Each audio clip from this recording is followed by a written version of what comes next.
No ha venido ningún domingo por la tarde. ¿Y qué tema venimos recogiendo los últimos 3 meses? Son 3 meses, no es poco. Por acá, eclesiología. el tema de la eclesiología, la doctrina de la iglesia, ¿qué fue lo último que vimos hace 15 días? ¿Y en base a qué versículo? Vamos, ¿en base a qué versículo? Vimos un tema ya respecto al práctico en la iglesia. ¿De qué hablamos? ¿De los? No he predicado acerca de eso todavía, pero pronto. ¿De qué hablamos hace 15 días? Pastor, no me acuerdo de lo que comí ayer, imagínate de lo que hablaste hace 15 días, ni del domingo ni de esta mañana. El versículo que expusimos, ¿se recuerdan? No, tampoco. No sé. El versículo del que hablamos la clase anterior. ¿Recuerdan? ¿Cuál fue? Filipenses 1:1. Filipenses 1:1. A ver cuál versículo es. No estamos oyendo. ¿Cuál versículo es? Filipenses 1:1. Filipenses 1:1, Erika, ¿cuál versículo es? Filipenses 1:1, se lo estoy diciendo. ¿Cuál? Filipenses 1:1. Hermana Conchi, ¿cuál versículo es? Filipenses 1:1. Bien. Filipenses 1:1. ¿Recuerdan el verso? Ese es nuestro verso de partida. Un hermano que lo esté leyendo. Filipenses 1:1. ¿Qué dice? Dice: Pablo y Timoteo, siervos de Jesucristo, a todos los santos en Cristo Jesús que están en Filipos, con los obispos y diáconos. Muy bien. ¿Qué vimos entonces en la clase pasada? ¿Qué de ese versículo estudiamos en la clase pasada? Con los diáconos. Ah, ya hablamos de los diáconos. No me acordaba. ¿Qué parte de ese versículo hablamos en la clase pasada? Hoy vamos a hablar de los diáconos. De Pablo. ¿Hablamos de Pablo? ¿Qué parte del versículo? ¿Qué? Hay que hacer ejercicio de memoria. Si ya saben que arranco con preguntas, hay que hacer ejercicio de memoria. A los santos en Cristo que están en Filipos. ¿Se acuerdan que agarramos ese versículo, lo dividimos y vimos todo el tema de la membresía?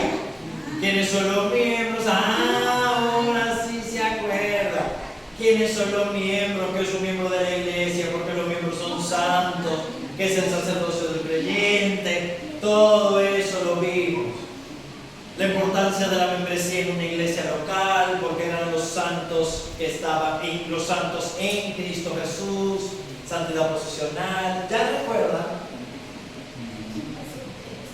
Más o menos, eso es importante. Más o menos, por ahí. La clase está en el canal para que puedan ver.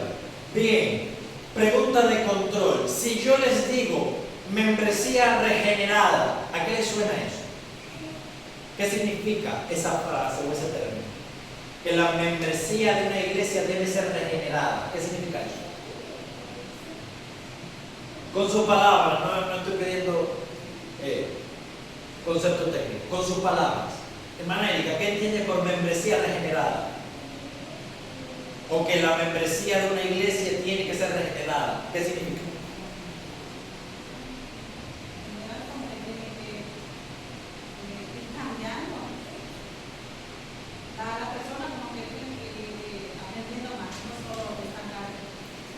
El problema ahí es la forma verbal. No es membresía regenerándose, es membresía regenerada. Pretérito. Ya tiene cambio, Ya tiene que haber cambiado, exacto. Hermano Gustavo, ¿qué entiende por esa frase? Membresía regenerada. Bueno, es una iglesia de que avanza, cada vez debe avanzar, crecer más cada día. ¿Y lo regenerado? ¿Qué significa ser regenerado?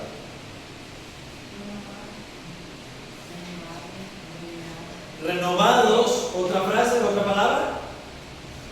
Lo utiliza en la Biblia, acabamos de cantarlo, de hecho. No se pueden desconectar con nada. Acabamos de cantar. Tendrás que renacer. Renacer, renovar, regenerar es la misma idea. ¿Qué significa entonces una membresía regenerada? Conéctenlo con Juan 3, lo acabamos de cantar. Que todos los miembros de la iglesia tienen que ser ¿qué? ¿Cómo?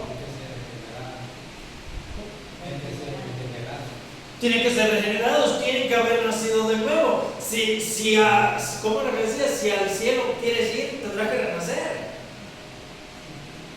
Cada creyente, cada miembro de la iglesia tiene que examinarse a sí mismo para comprobar si es un verdadero creyente. La membresía de una iglesia tiene que ser regenerada. ¿Se acuerdan cuando hablamos del concepto de iglesia? Que la iglesia debe ser, o la iglesia se puede clasificar en visible e invisible. ¿Se acuerdan de eso? La iglesia visible vimos que era tal como nosotros la vemos, la invisible tal como la ve Dios. Y que una iglesia entonces madura, una iglesia que crece, una iglesia que se purifica, es una iglesia que cada vez se parece más a como Dios la ve. Bien, la clase pasada vimos el tema de la membresía de la iglesia. Hoy vamos a ver la siguiente parte.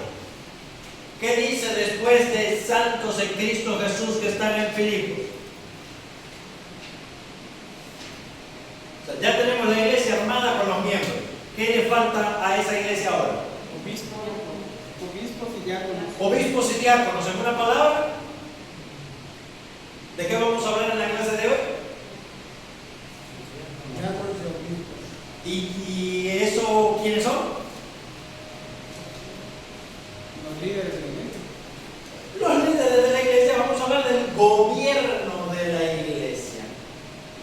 ¿Quiénes o quién gobierna la iglesia? Precisamente, Filipenses 1:1, a los santos y fieles en Cristo Jesús que están en Filipos con los obispos y diáconos.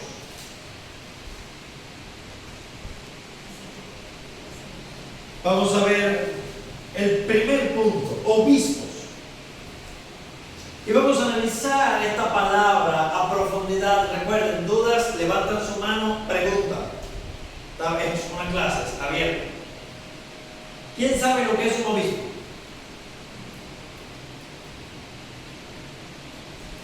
Obispos significa, deriva del griego episcopos, que lo que significa es supervisor. Eso es básicamente un obispo. Alguien que usa los ojos, por eso es obispo. Alguien que usa los ojos es aquel que se dedica a supervisar, a cuidar, a vigilar. Noten una cosa, primer punto, género de esa palabra. Gramática española. Las palabras se clasifican de acuerdo a su género y número. Eso es importante para entender la Biblia. Género, masculino o femenino. Masculino. Masculino. No hay obispas. Obispas, de las avispas. Número, singular o plural. Plural. Plural, plural. 10 puntos. Género masculino, número plural. Eso es lo primero. Estamos hablando de una iglesia local en Filipos, gobernada, supervisada por obispos. Un plural de hombres. Vamos un momento a Hechos capítulo 28.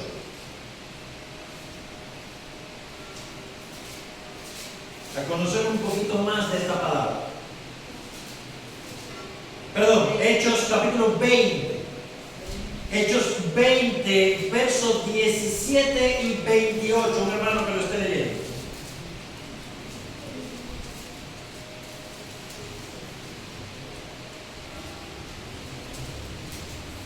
Hermana Conchi, si ya lo tiene. Hechos 20, versos 17 y 28. ¿Sí? Ah, no. Enviando pues Mileto a Festo, dijo llamar a los ancianos de la iglesia. Muy bien. ¿Y el 28? Cuando vinieron a él les dijo. El 28. 28. Sí, 28. Por tanto, mirad por vosotros, por todos los rebaños que el Espíritu Santo os ha puesto por obispo para apacentar la iglesia del Señor, la cual les ganó por su propia sangre. Bien. ¿Sí vieron? Pablo llega a la ciudad de Mileto y hace llamar a los ancianos de Éfeso. Verso 17. ¿Y qué les dice a esos ancianos de la iglesia de Éfeso? Mirad por vosotros mismos y por todo el rebaño sobre el cual el Espíritu os puso por obispos para apacentar, literalmente la palabra ahí es pastorear la iglesia de Dios que él ganó por su sangre. ¿Qué significa? Aquí tenemos tres términos: anciano, obispo y pastor son lo mismo. Son tres palabras que son sinónimos. Señalan al mismo oficio. Anciano lo que habla es de su posición, es el líder, no necesariamente es el área. Habla de su posición al frente de la iglesia, como el líder. Obispo y pastor hablan de su función. El obispo supervisa, el pastor alimenta, nutre, el pastor pastorea. ¿Se entiende? Son las tres palabras para describir al mismo sujeto. Son obispos, son pastores, son ancianos o son presbíteros, que es la misma palabra para anciano. Eso es su identidad. ¿Alguna duda aquí acerca de la naturaleza de esta palabra? Segundo punto importante, que ya lo vimos. Una iglesia va a estar gobernada por obispos, ancianos, pastores, pero por una pluralidad de ellos, no por uno. Amados hermanos, es un error crónico de las iglesias latinoamericanas estar gobernadas por un solo pastor. Es un error. Y es un error crónico. ¿Por qué? Porque todo se centra en la figura de un solo hombre. Y un solo hombre no puede sostener a todos. Y un solo hombre, ¿en qué termina cayendo? Naturalmente, si no tiene quien lo corrija, termina siendo víctima de su propio orgullo o de la propia carga del ministerio. Yo soy el pastor y aquí mando yo. Y el que me haga sombra le decimos un poco hacia abajo. Termina cayendo en errores. ¿Quién le llama la atención a su pastor? ¿A quién le rinde cuentas el pastor?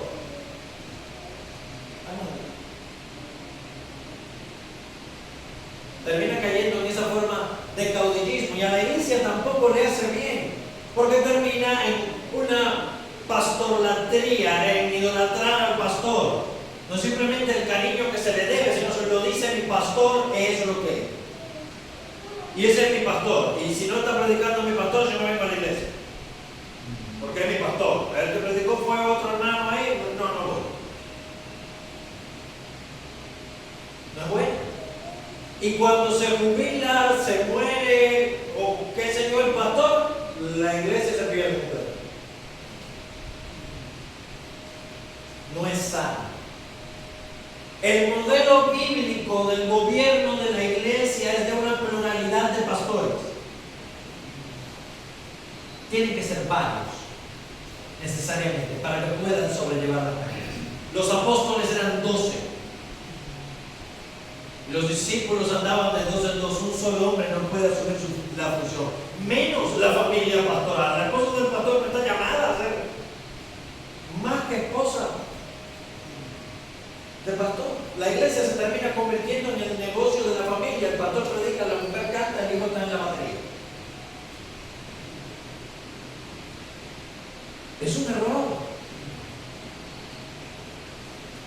problema. O es una cuestión dinástica, mi hijo me termina heredando la propia iglesia y termina siendo el pastor. Y es la iglesia de la familia. Esas cosas pasan y son errores que, como estamos viendo, son contrarios a la Escritura. ¿Qué dice Hechos capítulo 14, versículos 23 y 24? Perdón, dice Hechos 14, verso 23, correcto.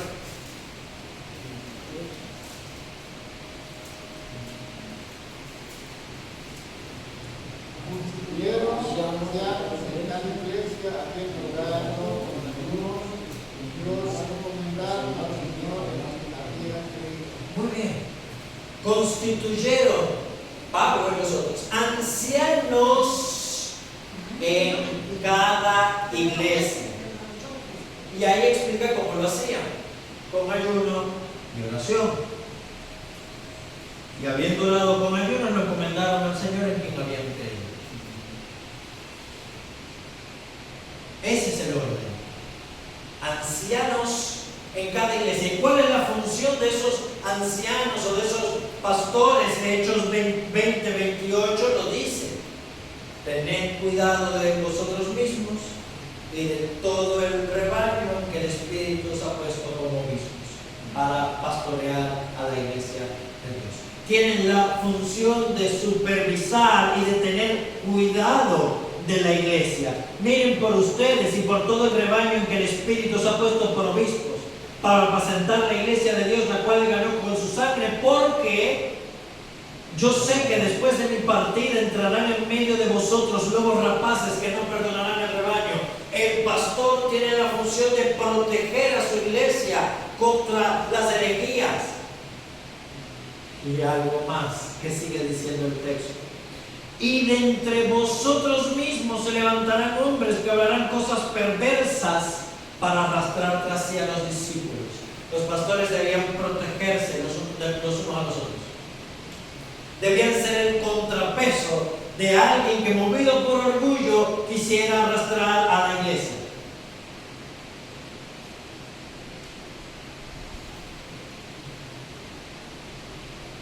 Y ahora, hermanos, os encomiendo a Dios y a la palabra de su gracia, que tiene poder para sobreedificaros. ¿Cuál es la misión de los pastores entonces? Enseñar la palabra. Enseñar la palabra. En Mateo 24, el Señor le dice a sus discípulos: ¿quién es el siervo fiel y prudente a quien el Señor puso sobre su casa para que le dé su ración a su tiempo? Bienaventurado aquel siervo cuando su Señor venga le encuentra haciendo así. Esos siervos, está hablando de los pastores, que tienen que dar la ración a la casa del Señor, que tienen que dar el alimento al tiempo debido. ¿Cómo se traduce esto, hermanos? Que el pastor tiene que aconsejar a cada creyente en lo personal, a los matrimonios. El pastor tiene que visitar a la iglesia, evaluar el crecimiento. El pastor tiene que discipular a los creyentes. No es exclusivo del pastor, pero sí debe hacerlo. El pastor tiene que enseñar la palabra, tiene que exponer la palabra, y el pastor tiene que administrar las ordenanzas, porque para eso el Señor lo colocó de esa manera. El pastor, por eso, es el que suministra o el que administra el bautismo y la cena del Señor. Porque el pastor es el siervo fiel a quien el Señor puso sobre su casa para alimentar a su pueblo en sus raciones continuas. Primera de los Corintios, capítulo 4, versículo 1, hablando de los mayordomos, dice Pablo: consideren a los hombres como mayordomos o administradores de los misterios de Dios. ¿Qué es un misterio? Algo que permanecería oculto a menos que Dios lo revele. Eso es un misterio. Hermanos, la Trinidad es un misterio.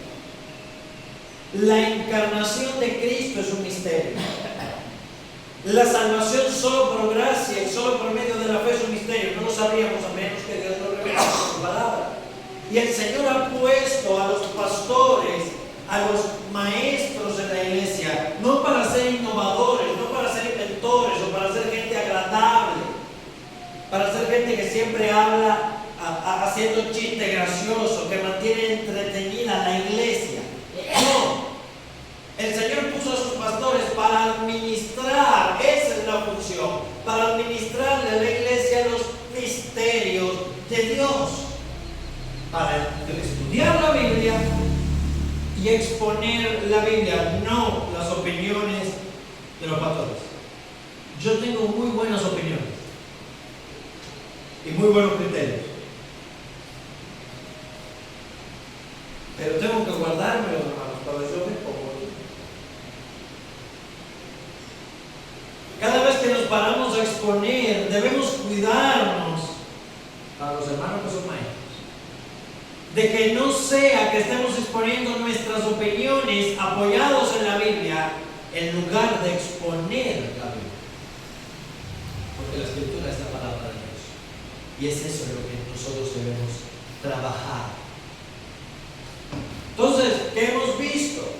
Que una iglesia local está gobernada por obispos o pastores, una pluralidad de pastores, debe estar. Hay veces que hay déficit, no hay hombres, no hay.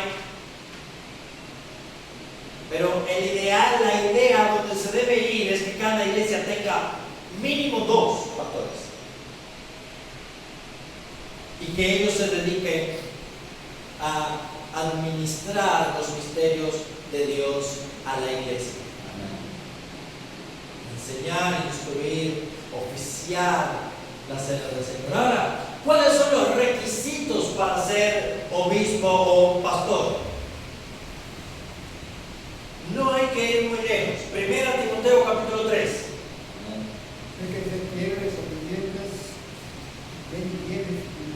Se dice, se requiere de los mayordomos, dice Pablo, ser hallado fiel. Eso es lo primero que se requiere de un predicador, ser fiel, no ser innovador. ¿Qué dice 1 Timoteo capítulo 3 a partir del verso 1?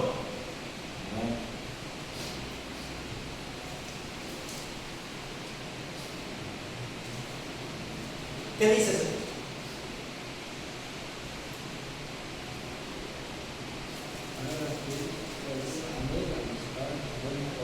Sí, hermano, alto, por favor.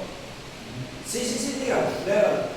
Palabra fiel, si alguna anhela obispado, buena obra decía, pero es necesario que el obispo sea irreprensible, marido de una sola mujer, sobrio, prudente, respetuoso, hospedador, apto para enseñar. No dado al vino, no fiero, ni codicioso de ganancia, de dinero, sino amable, apacible, no avaro. El gobierno bien su casa, que tenga sentido de discreción con toda honestidad. Pues el que no sabe gobernar su propia casa, ¿cómo puede cuidar la iglesia de Dios?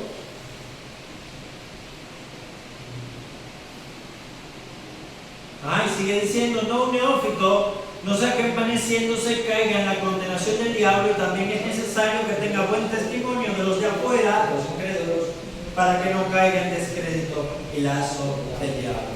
Esos son los requisitos para un obispo. Primer requisito, quererlo.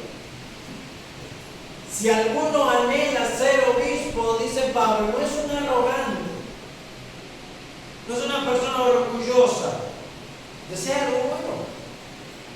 El que desea ser pastor, el que desea dedicarse a enseñar a su iglesia, porque Dios le ha puesto ese deseo en el corazón, es algo bueno, es algo positivo. Pero, dice Pablo, es necesario que esos obispos tengan determinado, que esos hermanos, antes de que la iglesia los considere para obispos, tengan determinadas características. ¿Quién puede ver esas características? La iglesia local. En el texto que leíamos, en Hechos 14:23, dice que los obispos eran elegidos o constituidos por la iglesia. Amén. Es la iglesia quien llama a sus pastores, eso lo vimos, que tiene autoridad sobre sus pastores. Y la autoridad de sus pastores es siempre y cuando nos mantengamos dentro del margen de la Escritura. Amados hermanos, eso es importante. El pastor tiene un freno, y ese freno es la Biblia. En cuanto un pastor enseñe o actúe en algo que no se conforme a la palabra de Dios, no hay que obedecerle. Punto.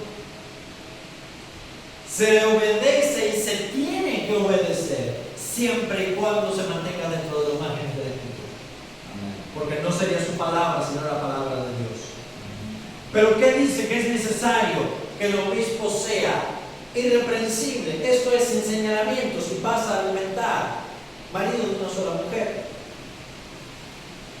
no un adúltero, no un polígamo, marido de una sola mujer, sobrio, que tenga dominio de sí mismo, sobrio, prudente, decoroso, hospedador, apto para enseñar, tiene que saber enseñar, tiene que capacitarse para poder predicar, apto para enseñar, no dado al vino, o sea, un borracho, no un pendenciero, un buscapleitos, no un codicioso de ganancia deshonesta, no que ande detrás del dinero,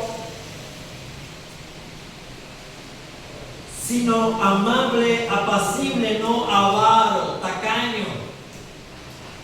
El pastor no puede ser un tacaño. Tiene que ser una persona generosa. Si llama a la iglesia a dar con generosidad, el primero que tiene que dar con generosidad es él. No avaro, que gobierne bien su casa. Precisamente muchos pastores, por ser pastores únicos, se terminan casando con la iglesia. Y ponen a la iglesia en primer lugar. No. La iglesia tiene su marido, que se ocupa de ella. ¿Su marido qué? Un pastor no puede descuidar a su mujer y a sus hijos por dedicarse a la iglesia. Porque si descuida a su familia y pierde a su familia, pierde a la iglesia. Claro. Pero pues un pastor no puede estar solo en el ministerio. No puede hacer todas las cosas a la vez. No se puede ser un buen pastor y un buen marido cuando somos unidos. Necesitamos a alguien más que nos ayude. Más valen dos que uno, dice el que gobierne bien su casa, que tenga a sus hijos en sujeción con toda honestidad. ¿Por qué dice Pablo? Muy simple. La primera iglesia es tu casa. El que no sabe gobernar su casa, dos personas que nacieron de ti, no va a poder gobernar la iglesia de Dios, no va a poder gobernarla bien. El que es un tirano en la casa, o el que es un flojo en la casa, no va a ser igual en la iglesia, peor. El propósito de estos requisitos es que el pastor tenga primero carácter antes de servir. Eso es lo más importante, el carácter sobre el conocimiento. La aptitud sobre la actitud. Hay una gran diferencia, una P y una C solamente, pero la diferencia es monumental. Hay que procurar primero tener el carácter, el temperamento. Por eso dice Pablo, no un neófito, no un recién convertido. No sea que caiga en el lazo, en la condenación en que cayó el diablo, en el orgullo. Y tiene que tener buena opinión de los demás. Amados hermanos, necesitamos tener buena opinión delante de los incrédulos. Sí, ya sé, nos van a acusar, pero tiene que ser mentira. No puede ser verdad ninguna acusación, porque eso es el descrédito. Nosotros dependemos de la buena opinión que tengan los demás de nosotros. Eso es así. Si no, no tenemos autoridad frente a las otras personas. Esos son los requisitos para un obispo. Tito capítulo 1, versículo 5 en adelante también tiene otros requisitos. El obispo tiene que saber usar la palabra para alimentar a unos y para reprender a los otros. ¿Se entiende eso, hermano? Ahora, esos requisitos que se esperan de un obispo, déjame decirte algo, se espera de cualquier hombre. Porque solamente un obispo tiene la obligación de ser marido de una sola mujer. El resto de los miembros varones de la iglesia pueden tener la mujer que le dé la gana. Solamente de un obispo se requiere que no sea varón.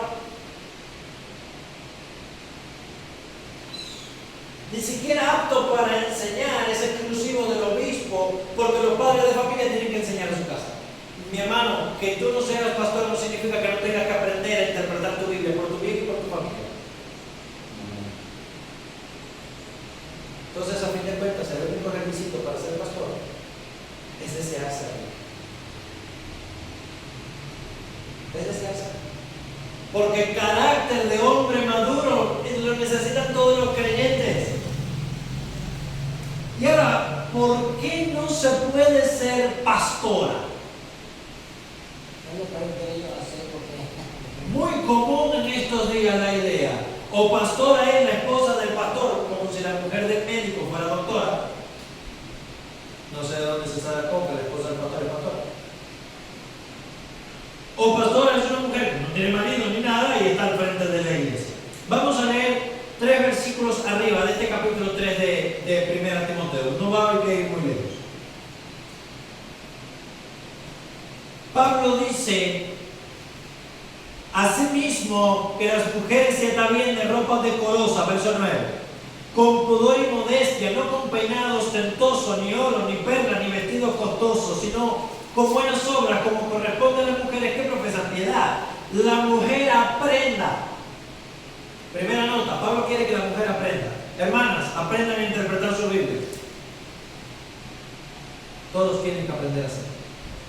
Pero ¿cómo quiere que aprenda? En silencio. Hablando nadie aprende. Hablando nadie aprende, no se escucha.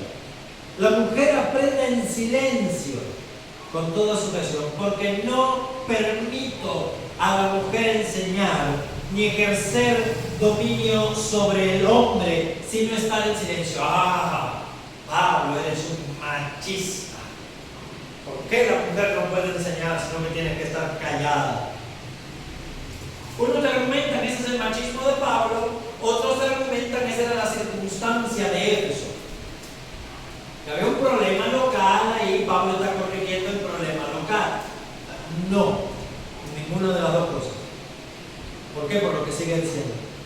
Porque Adán fue formado primero y después Eva. Pero Pablo no argumenta porque yo lo digo, porque la mujer es inferior, porque la iglesia de Éfeso tiene un problema. No. Dice Pablo, la mujer no puede tomar en la iglesia un rol de autoridad por encima de los varones, porque eso viola el orden de la creación. Punto. Adán fue formado primero, después Eva. Ya está. La mujer tiene, sí, un lugar de honor en el hogar, en su familia, en la sociedad, aquí en la iglesia local, pero no como oficial de la iglesia. Si no quedó claro, 1 Corintios capítulo 14, Pablo dice, y escuchen hermanos, vuestras mujeres callen en la congregación, porque no les permito hablar, sino que estén sujetas, como también lo dice la ley.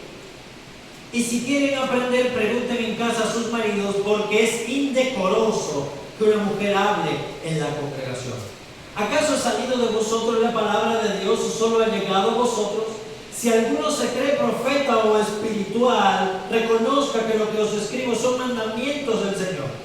Mas el que ignora, que ignore. Pero dice Pablo, esto que yo les estoy escribiendo acerca de la mujer en silencio, y no significa que no puede hablar. Es hablando de enseñar, de profetizar en la iglesia. Dice Pablo, esto es un mandamiento del Señor. Esto yo lo estoy diciendo por el Espíritu. No es una cuestión local de la iglesia de Corinto. Eso es un mandamiento del Señor, es indecoroso. Ahora, mis hermanos, ¿dónde está el problema? El problema es que lamentablemente la mente del cristiano se ha ofuscado tanto, se ha vuelto tan confusa, que nosotros creemos que la iglesia solamente es 1 hora y media y que la iglesia es eso. y que la iglesia son 4 o 5 ministerios, y que si yo no estoy en esos 4 o 5 ministerios, yo no estoy sirviendo a Dios y yo no soy parte de la iglesia. ¿Es cierto lo que estoy diciendo? Por eso algunos predican contra los hermanos calientabancos. Ese hermano que está sentado y no pertenece a ningún ministerio. Decimos, hermanos, tienen que enseñar a las hermanas a ser maestras de niños, y los hermanos están en el ministerio de evangelismo, de discipulado, de no sé qué, dentro de la maquinaria de la reunión dominical. Y por supuesto, si los ministerios son escasos, las mujeres con aptitud de enseñar van a decir, bueno, yo quiero ser pastora, ¿qué me lo impide? Quiero servir a Dios. No. En primer lugar, la iglesia no son sus ministerios. Primer punto. La iglesia no son sus ministerios. Cuando yo te pregunto, ¿qué tú haces para la gloria de Dios en la iglesia? Mi amada hermana, déjame decirte, tú le haces el desayuno todos los días a tu marido. De corazón y con gozo. Como para el Señor. Por amor a Él. Ese es tu ministerio.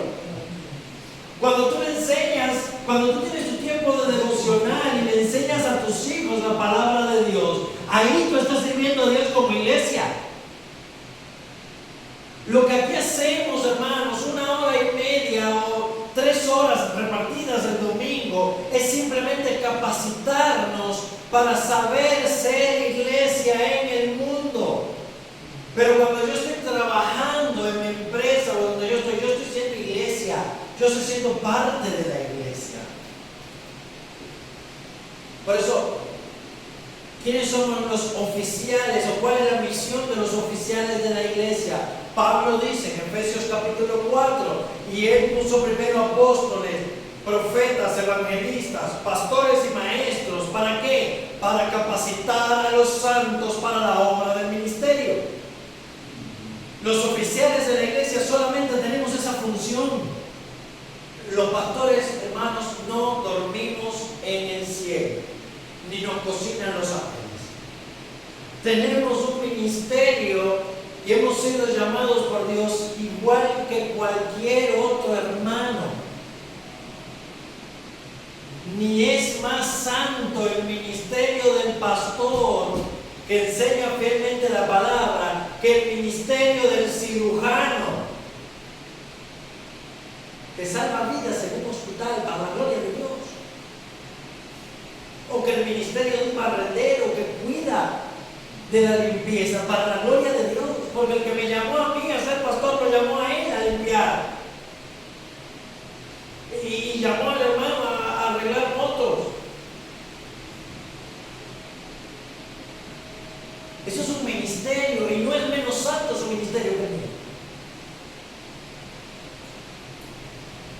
No es menos santo el ministerio de una ama de casa que persevera en oración sin que nadie la vea, que el ministerio de una evangelista misionera internacional.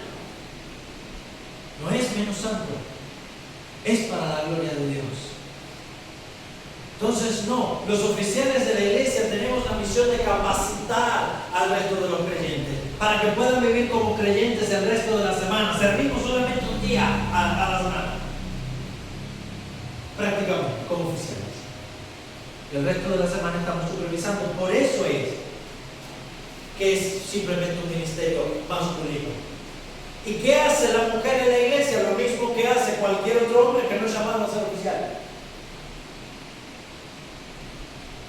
Eso es lo que hace. Lo mismo que hace cualquier otro hombre que no es llamado a ser oficial. Pero la Biblia es clara y no podemos desobedecer lo que enseña la palabra del Señor,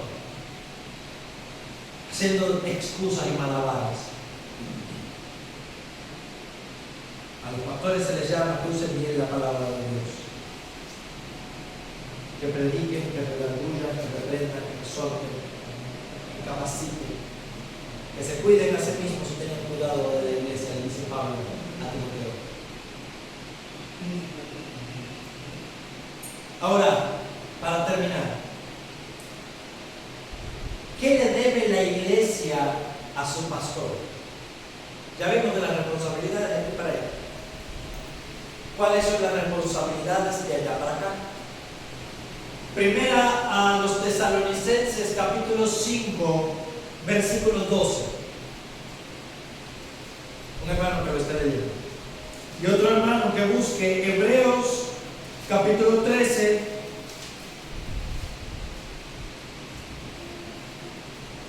Hebreos capítulo 13, verso 17. Amén. Amén. ¿Quién tiene Tesalonicenses? De hacer bien y de la ayuda mutua no os olvidéis, porque de tales sacrificios se agrada a Dios. Obedeced a vuestros pastores, sujetos a ellos, porque ellos velan por vuestras almas, como quien ha de dar cuenta para que lo hagan con alegría y no quejándose, porque esto no es provechoso. Muy bien. Hebreos 13, 17, Pablo dice, perdón, el escritor dice, obedezcan a sus pastores. Si ustedes son miembros de una iglesia local, tienen a pastores sobre ustedes. ¿Qué dice Pablo? El escritor de Hebreos, ¿cuál es el deber de los miembros de la iglesia? Obedecer a sus pastores y sujetarse a ellos, dejarse convencer, literalmente. Obedece a tu pastor y déjate convencer. Mi hermano, si el pastor te está enseñando en la escritura que debes guardar santo el primer día de la semana para la gloria de Dios, déjate convencer. Si el pastor te está enseñando con la escritura y te lo está demostrando que debes tener devocionales familiares todos los días, o al menos una vez a la semana, y que debes leer la Biblia todos los días y orar, déjate convencer. No confíes en tu propia opinión. Si te lo está demostrando con la Biblia, déjate convencer. Obedece a lo que dice la palabra de Dios. No porque simplemente lo diga el pastor, sino porque lo dice la palabra. ¿Por qué? Dice, porque ellos tienen el deber de velar por vuestras almas. Como quienes han de dar cuentas. Yo voy a dar cuentas por la vida delante de Dios, por la vida de cada uno de ustedes. Por eso cuando nosotros obedecemos a nuestros pastores, obedecemos a la escritura, nos dejamos convencer por la palabra del Señor, perseveramos fielmente en lo que debemos hacer, dice el texto, para que lo hagan con alegría.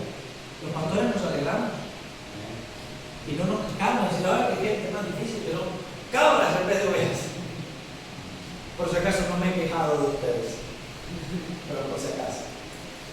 Pero sí, no podemos ser difíciles, para que el pastor sirva con alegría y no quejándose, porque esto no les es provechoso. Amados hermanos, es lamentable la crisis del ministerio. Faltan pastores precisamente por la carga del ministerio, la horrible carga que tiene el ministerio, más cuando son los pastores unidos. Más cuando la iglesia no apoya a su pastor, no le obedece, no le sigue. Más cuando constituimos iglesias que no tienen pastor, a veces también sobran iglesias. Eso es un peligro y eso es un problema. La mayor causa de pastores renunciando al ministerio no es la fornicación, no es pecados ocultos, es el agotamiento ministerial, y eso es peligroso. ¿Qué más le debe la iglesia a su pastor? 1 Tesalonicenses 5:12.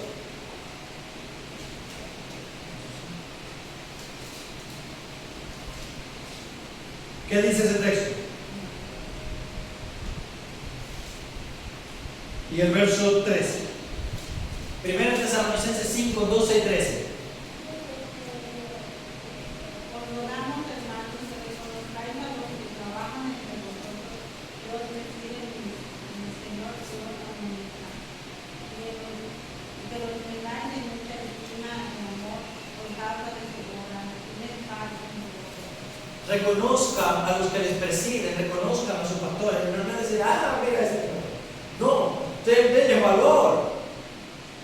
reconozcan a vuestros pastores y los tengan en mucha estima y amor por causa de su obra, quienes os amonestan. Tenlos en estima porque eso es un servicio a Dios. Porque es una cuestión, es algo complejo y algo más de lo que lamentablemente no muchas veces se predica. 1 Timoteo 5:17.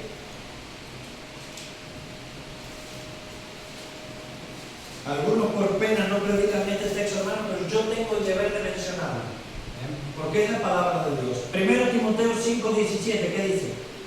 Los ancianos que gobiernan bien, sean tenidos con dignos de doble honor, mayormente los que trabajan en predicar. Muy bien. En cubano básico, los pastores que hacen bien su trabajo y están dedicados a tiempo completo a la obra del Señor, páguenles más. Si se han tenido por dignos de doble honor salarial. No me lo estoy inventando yo, dice el texto. Pues la Escritura dice: no pondrá gozar el buey que trilla, y digno es el obrero de su salario.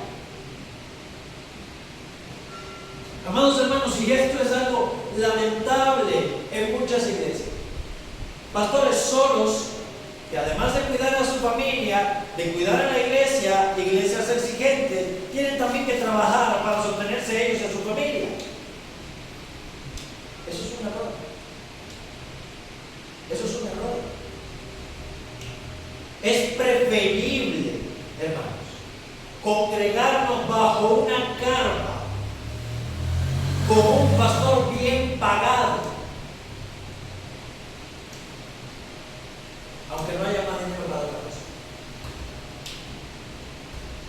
Pastor, pero si muchos pastores se roban el diezmo, hermanos, que algunos abusen de eso, movidos por la codicia, es algo muy diferente a que la iglesia no tenga el deber de sostener a sus pastores. La mayor inversión que puede hacer un creyente es sostener económicamente a alguien que va a cuidar sus almas. Pero muchos creyentes, lamentablemente, y muchas iglesias destinan el 80, el 50, el 70, el 90% de su presupuesto a construir un palacio, mientras el pastor está pasando hambre, moviéndose en una bicicleta. No. Perdón, ¿quién aceptaría un trabajo mal pagado? A no que el pastor se tiene que sacrificar porque es un llamado. No. Pero Pablo trabajaba con su propio. Sí, pero Pablo no tenía familia. Pablo no tenía mujer, ni hijos que sostener. Y Pablo era apóstol, no pastor. Y a Pablo muchas veces lo sostuvieron económicamente. Pablo estaba preso.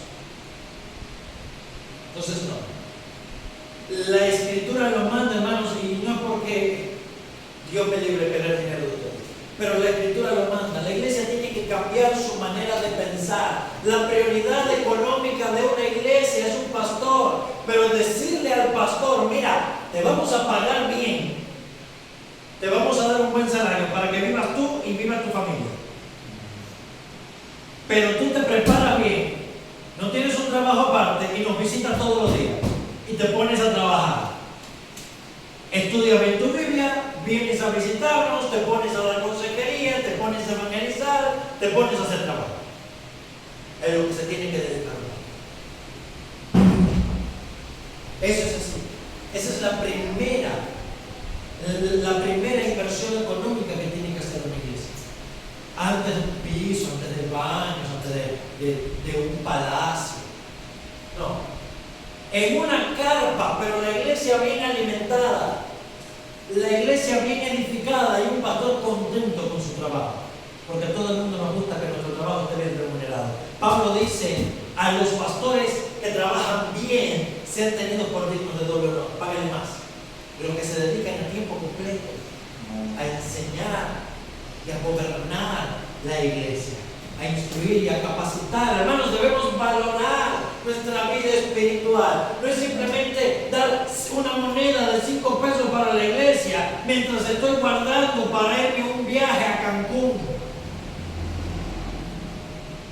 O estoy guardando para un hotel. ¿Dónde está la disposición espiritual de la iglesia?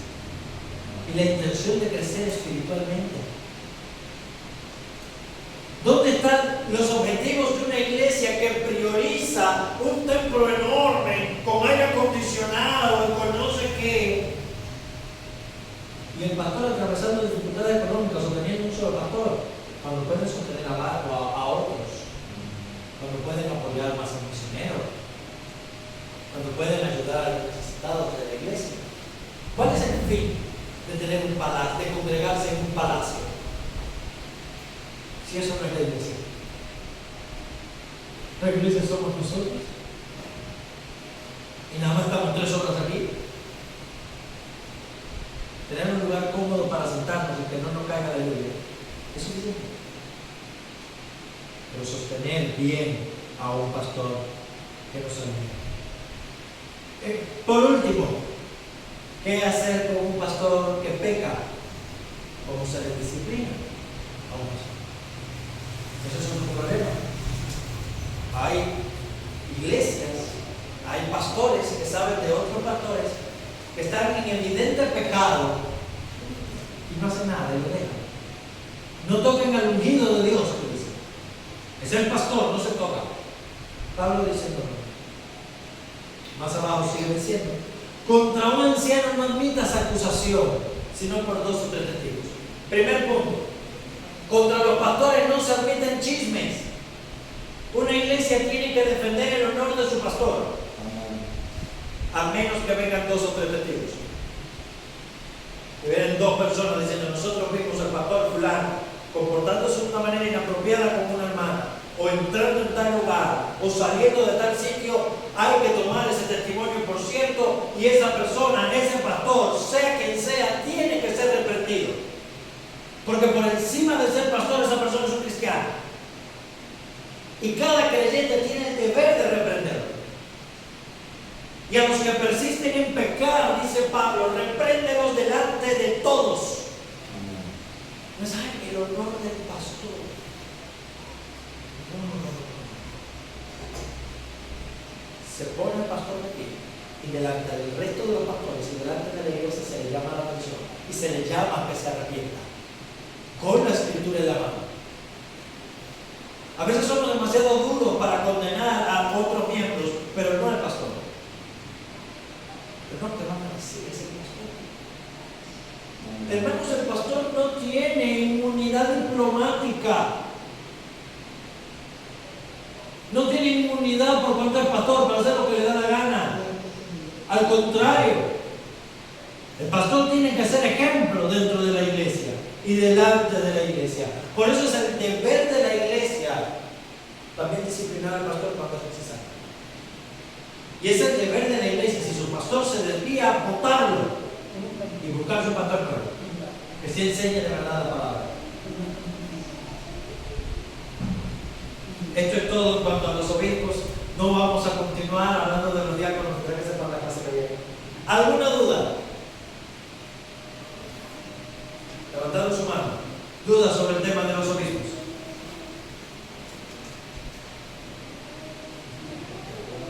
¿Dudas? Si no tienen dudas es porque la clase que viene van a estar mechados respondiendo todas las preguntas. Yo una vez escuché en la iglesia decir que los diáconos son los que hacen el mensaje del pastor. El pastor no puede predicar otra cosa menos que no es lo que los obispos preparan. Los diáconos. Yo no sé si está bien. En la clase, no, bien no está. Es un disparate. En la clase que viene vamos a ver cuál es el lugar de los diáconos. Pero son 2 esferas separadas. El obispo tiene una función espiritual, de supervisión, los diáconos tienen otra función. Y no se pueden, muchísimo menos los diáconos, hacer tiranía del pastor. Pero eso lo vamos a ver en la clase que viene. ¿Alguna pregunta de los obispos? Los obispos son los que vigilan cómo marcha una iglesia. Son sus pastores, correcto. Tienen que ver cómo van creciendo cada día. Entonces, yo soy obispo, aunque por favor Me basta con que me diga pastor, pero soy yo que quiero. Debo supervisar cómo van creciendo. Técnicamente soy mayor. ¿Qué cosa? Pero sí, esa es la función. El pastor, las tres palabras, obispos, ancianos y pastores, hablan de la misma persona, pero desde ángulos distintos. Son sinónimos las palabras.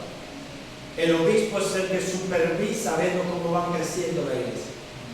El pastor alimenta y el anciano gobierna, pero es la misma persona. Con tres funciones distintas. ¿Alguna otra duda? La herejía, ¿qué es? ¿Son los que predican falsedad? La herejía. La herejía es un error fundamental, o sea, es una falsedad, pero una falsedad fundamental, o sea, contra doctrinas que son fundamentales, dígase, la naturaleza de Dios, la naturaleza de Cristo. Verdad es que la Biblia dice que nos cuesta la salvación si no la creemos. Eso es una herejía. A partir de ahí es un error. Por eso le decía que una hermana se crea pastora es un error, no es una herejía. Esa persona es una hermana. Se es verdadero creyente solamente si se ha depositado su fe en Cristo. Es una hermana, puede ser una verdadero creyente, está en un error. Ha cometido un error.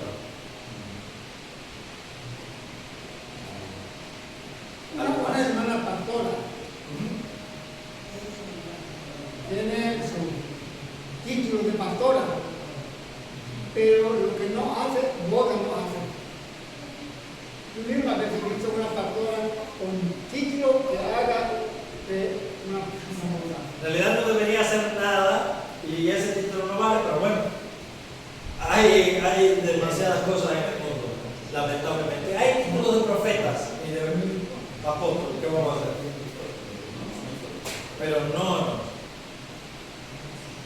Una mujer no puede ser pastora, la Biblia no lo admite, no importa qué seminario humano, la palabra de Dios no admite eso.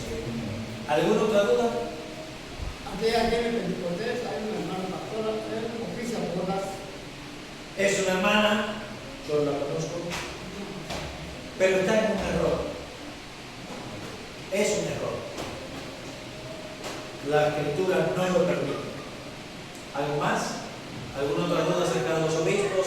¿Su ordenación, su función, su carácter? ¿Algo?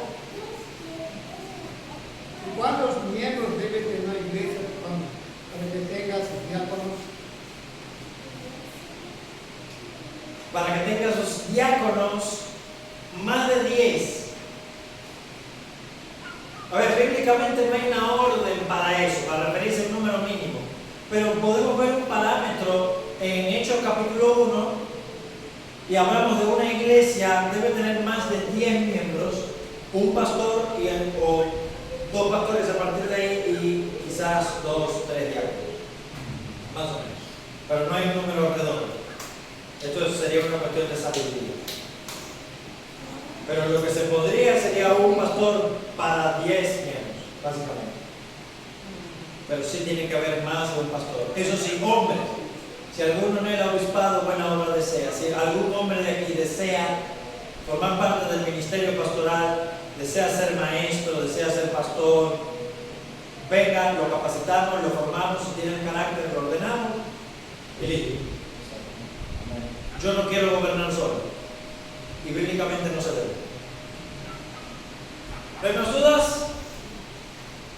Perfecto, listo, vale. La próxima clase entonces hablaremos del ministerio diaconal y de su orden. Vamos a orar